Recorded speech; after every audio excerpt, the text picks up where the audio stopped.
Hey friends, today I am going to unpack the Andromeda algorithm update in the land of meta ads. If you are a meta ads advertiser, you've probably already seen some of the effects of this in your ad account, and I'm here to unpack exactly what it means for you and your brand and how you can adapt your paid ad strategy to work with it rather than against it. I've been running some different tests and different structures and different ways of navigating this algorithm update the past few weeks before I've hit record today, and I'm excited to share exactly what I'm seeing with you today as well. So strap in, grab a notepad and pen because I'm going to give you lots of tips for you to go away and implement into your ad strategy. Let's get started. Hi, welcome to the Online Store Success Podcast. I'm your host, Jody Minto, an e-commerce coach and meta ads specialist. Each week, I share with you practical strategies to help you grow a profitable online store that runs in school hours and supports your lifestyle. Let's get into it. First of all, I want to apologise. It's been many weeks in between episodes, and there is a reason. There's a couple of reasons. There's many reasons, let's face it. It's called life.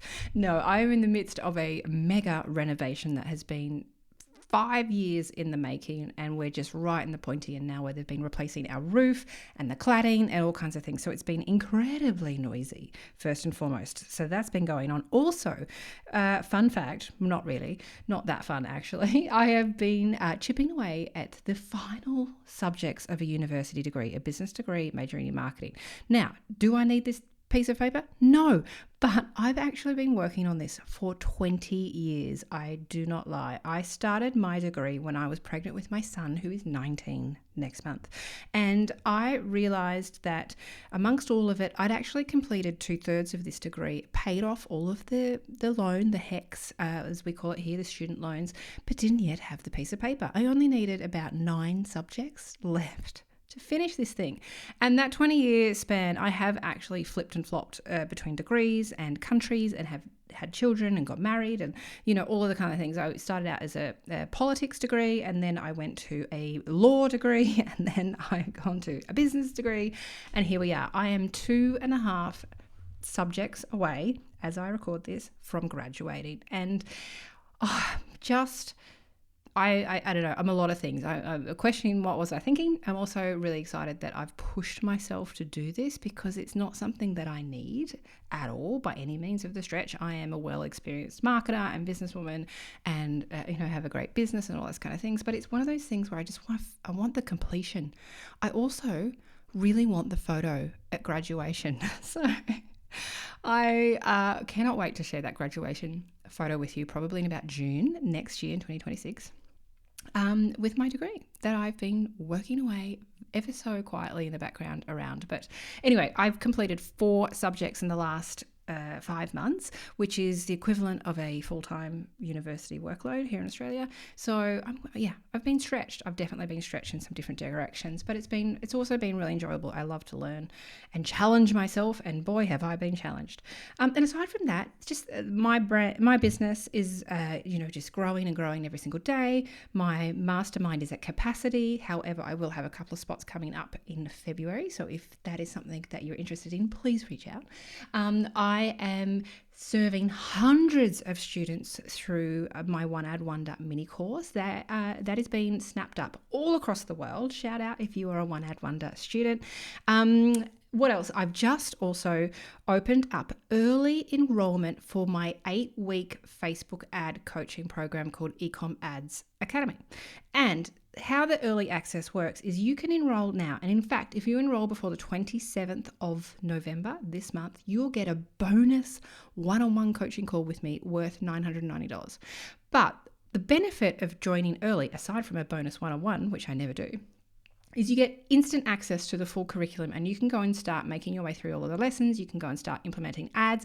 And then when our 8-week coaching program, the live component, kicks off the 16th of February, off the top of my head, the second week of Feb, I think it is, you already have this data and this experience where you've been testing different things, and you can bring that to our 8-week coaching program live round, where you get my eyes inside of your ad account, reviewing your performance, showing you what to look for, giving you guidance around what to do next. So giving yourself a massive head start I highly, highly recommend, because it is something that people have often said when they join and then start the next week is like, oh, I wish I had more time to go through the modules first and test and tinker with things and then come in and get you to look. So if that's of interest, if you go to my website, you'll find it somewhere under courses. If you DM me or comment on any of my social media posts academy, I'll DM you the link. But like I said, 27th of November, if you join before then, you'll get a bonus one-on-one, which you can use this year if you want. So we can do a deep dive into your ads before you join us in the 8-week live coaching program in February, or you can save it to that 8-week program or the end of the 8-week program. So anyway, enough about that. I know you are here to learn about Andromeda, and I'm excited to share with you how I'm finding it, right? And again, I've had all of these life things going on, which has held me back from recording this podcast, but I also wanted to have some real life experience of what this new update means and what I'm seeing in accounts and how I'm navigating it in order to record and share this with you. So you've got some actionable takeaways to take away and go and course correct if you need to, or really lean into this new update. So first and foremost, what the heck even is this? Andromeda. And I'm not going to lie, I love, for anyone that knows me well, I am, if nothing but transparent. I didn't know anything about this Andromeda. I hadn't really heard or seen anything.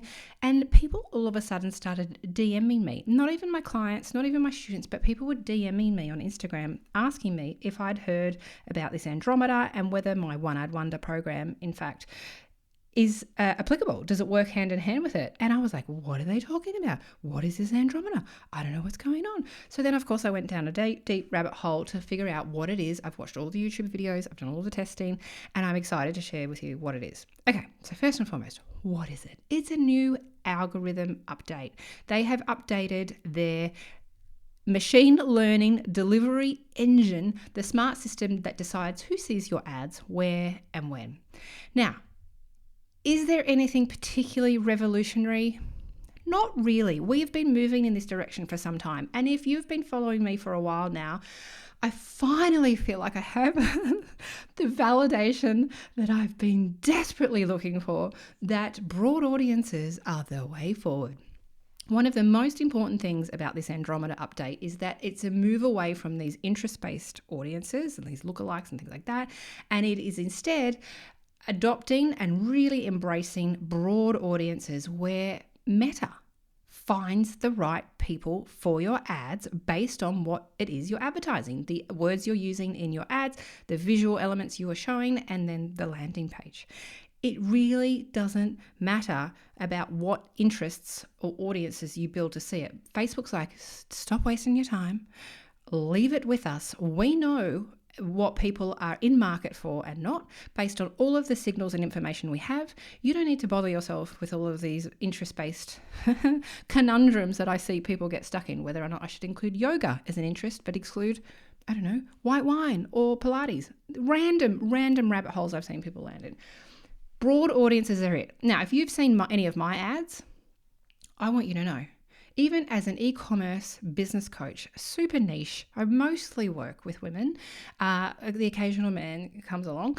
It must be all the pink on my website that deters them. I don't know, right? But regardless, I run broad audiences. I don't put in a single interest, and I haven't for a really long time. I just use gender, location, and age. I'm not going in and putting in they must have an e-commerce interest, or they must be interested in digital marketing, or they must be interested in Shopify. No, it's a broad audience. I don't waste my time and haven't for years. I don't get people commenting on my ads going, hello, I'm a grandma who's interested in bird watching. Why am I seeing your ad? No.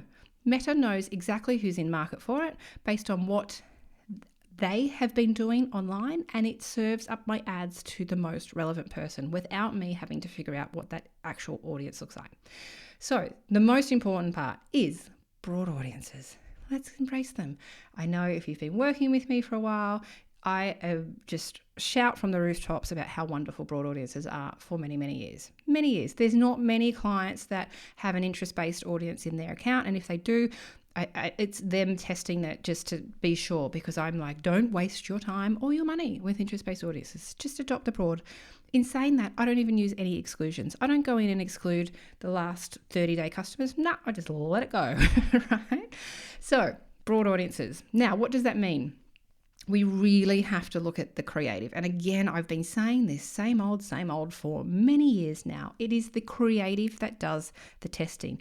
The creative is what gives Meta the signals around who is best to be served your ad. So for example, we've got to really think about the copy that we're using in our ads, the copywriting. Are we talking to who our customer is? Are we talking about what our products are, right? As well as, not going down the copywriting rabbit hole, but addressing those benefits, not just the features, the transformations for customers, etc. Does then our visual or like when I say visual, I mean either your video or your image support that? Is there an alignment between, hey, I'm advertising dog beds and here is a photo of a cute dog sleeping in a dog bed? So we want to make sure that they are aligned. We're not sending mixed signals between what we're showing in our words and then what we're showing visually. Now, I actually made a mistake of doing this not long ago, and I even screenshot my creative and put it into old chatty GPT and said, hey, this ad's not doing so great. Suggest improvements. And it's like, Jody, you are talking about a struggle, a pain point. Are you really struggling with your Facebook ads for your online store? Yes. They are the words. The image, however, was me smiling and pointing to some text in the sky. And old chatty GPT, was like, duh, you are saying something and you're talking about pain, and then there's a photo of you smiling. Like there's a mix match, right? So thinking about how both components, all of the components, come together. So your creative is what does the targeting. Now, another Andromeda factor is that we can't necessarily rely on just a handful of like hero ads. So if you've ever, had those hero ads where you've got the post ID saved in a Google Doc or wherever somewhere, and you keep using them to death, that's fine. I mean, that used to work, but what we're seeing now is that it burns out really quickly. It's not necessarily about the individual ads as far as what your performance looks like. It's more about the collection of ads you have inside of your campaign and your ad set. So what do I mean by that exactly?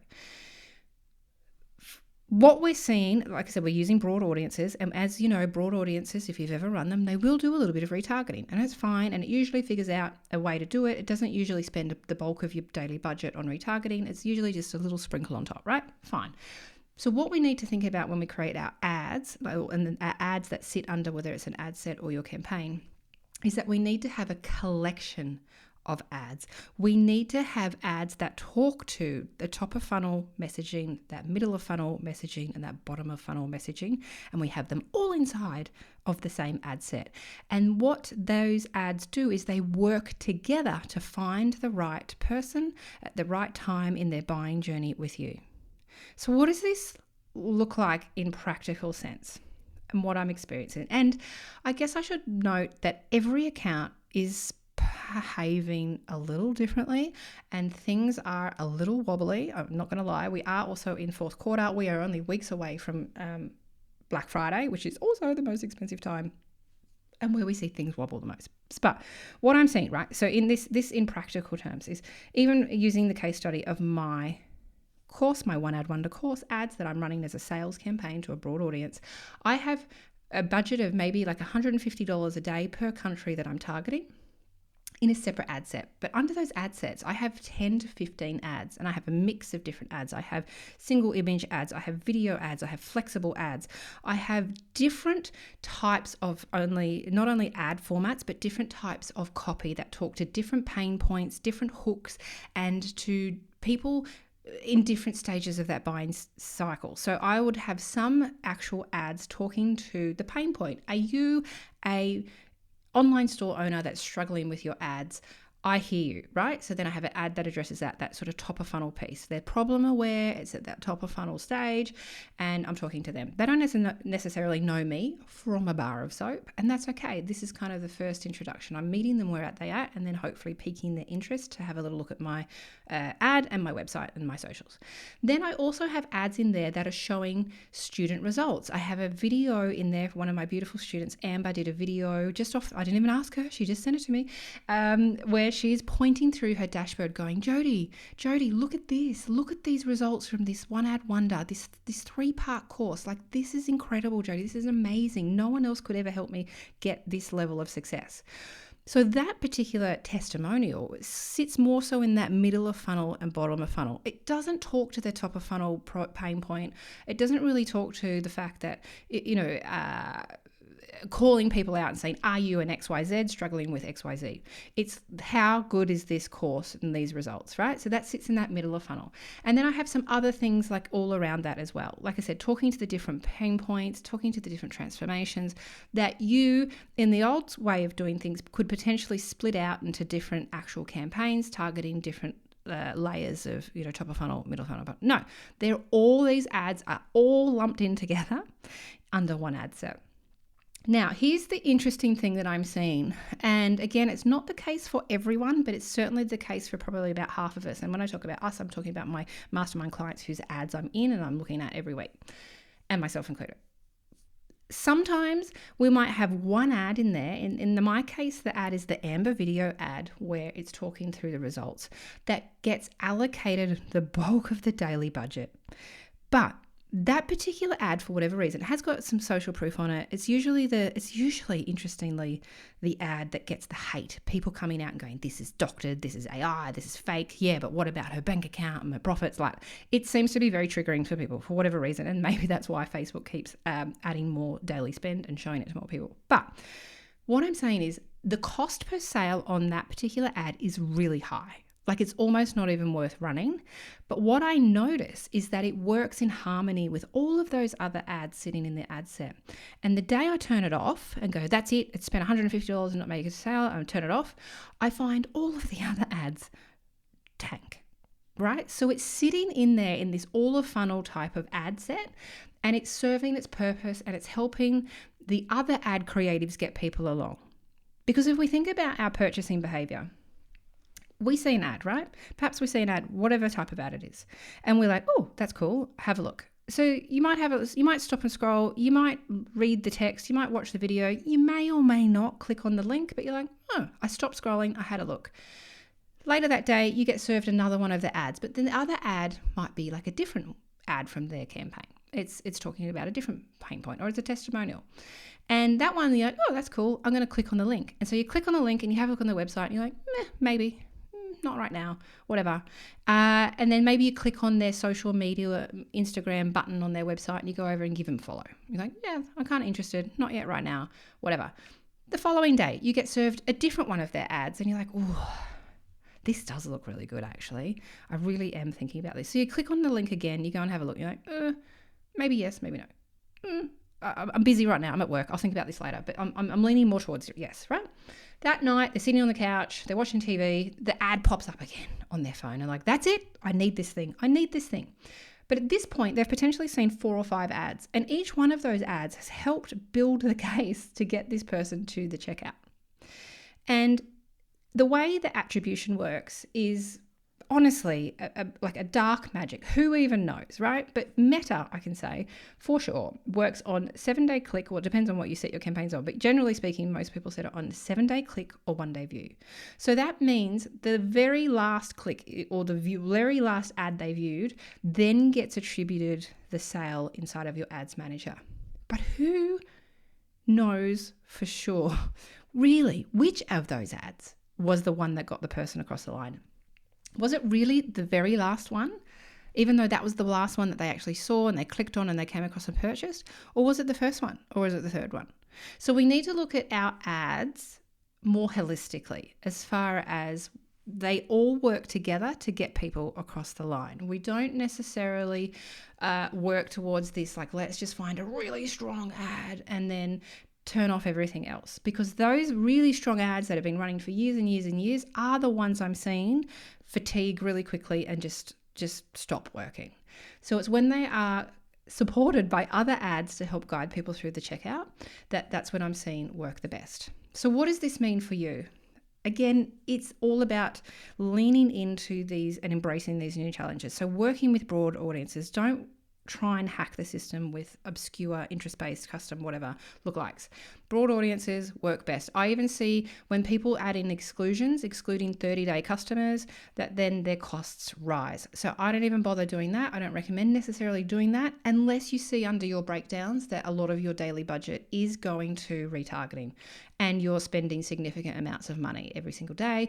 And so that amount of money is really high. Then maybe you'd start testing some exclusions. But for most people who are doing under $1,000 a day, it's probably not worth it. And if anything, it probably hampers your success. We're using all of the placement options. We're not trying to get super granular and going, I'm going to exclude Instagram because the click-through there was lower than it was on Facebook, because we have to remember, who's to say where that customer saw those ads? Perhaps they saw the first ad on Facebook and then the second ad they saw when they were sitting on the couch was on Instagram. They all work together. So we don't want to try and micromanage the algorithm, because let's face it, it's way smarter than us. The other thing is that we have to keep testing fresh creatives. And this isn't just like, here's a version 2C of the same image and the same headline, but I've just used a different call to action. No, this is testing different angles, different approaches, different hooks, all kinds of different things. So that winning video or reel, maybe with a little bit of text overlay, maybe with a different music. Like, it's not just like these tiny little minute things. It's like, how can we look at the whole entire funnel and plug in any perhaps ads that are missing? That's maybe at the middle of funnel, or it's usually the top of funnel that is often missing more than anything. That first introduction, that first date, meeting people where they're at. We're usually going, hey, look how cool this gold dress is, please buy it. We're not actually leading with, hey, we serve, we do XYZ to make your dress, getting dressed in the morning easier, or whatever it might be, right? We really got to make sure that we're doing lots of that top of funnel as well. That's usually where people sort of drop off. And we just need to be more patient. Things are pretty wobbly and they do take longer. So you create some new ads, I'm finding that they do take longer to get going. And I don't really pay much attention to the learning phase. I do for the learning limited a little bit more, like particularly if it's doing well and it's like, hey, learning limited, your $30 a day budget, like we're getting sales and the ROAS and the cost per sale looks healthy, but we can't do any more. Then I might up the budget a little bit. But learning, the green button learning, I usually just ignore, because the only way to get out of it is to spend more money in order to get more sales. And sometimes that doesn't make sense to do that. But we just need to be patient. We need to be a little bit more patient, where we are like, okay, I've been running this for 7 days. Now I'm going to have a look and see what's going on. We also need to do a little bit of experimenting. So in the case of those ads that are chewing up a lot of the budget and perhaps not getting great results, maybe you want to try toggling them off for a few days, see what happens, and if things get worse, turning them back on, and just starting to note where perhaps that particular ad sits in the ecosystem of your buyer's journey for your customers, and whether or not it breaks things when we remove it. So I hope that's helpful for you. I know, like, Facebook ads is an ongoing thing, right? Like, just when we think we've nailed it, something changes or our ads performance drops off or something happens, right? It's an ongoing thing, but it's such an important thing. And so many people, so many e-com business owners I work with, 70-80% of their sales come from ads. So ads are a super, super important piece of the puzzle in e-commerce. I don't care what other people might say, like, oh, ads suck, whatever. They're usually the folks that are running service-based businesses or have, been whatever, right? I know there's a lot of people, the naysayers. Facebook ads are crucial in an e-commerce space. And if you ask any 7 or 8 figure e-commerce business owner, what is the biggest driver of traffic and sales to their brand, I will put money down that they will tell you is through meta ads. So we can't give up on them. We need to keep working with it. We need to keep upskilling and keep testing different things in order to get the best results possible. Now, I know I've shared a lot of information with you today. I'm going to share some more information with you next week as well around how I'm structuring my accounts right now based on these algorithm updates, as well as what I'm seeing happen. And if getting support around and coaching around your Facebook ads. If you want my eyes on your ads, like I mentioned earlier in the intro, Ecom Ads Academy is currently open for enrollment. It's early access enrollment. So what that means is you can enroll, if you enroll before the 27th of November as well, you get a special bonus, a one-on-one with me.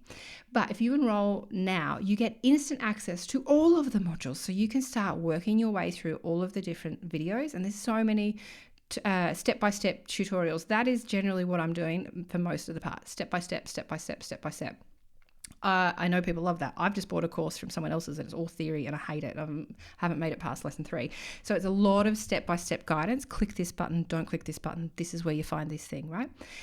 Work your way through the curriculum and then join us in February where we have our 8-week live group coaching component. It's a small, intimate group. It's never that big. We have a pop-up Facebook group community for questions in between calls, as well as weekly group calls with myself where you can get your ads reviewed by me.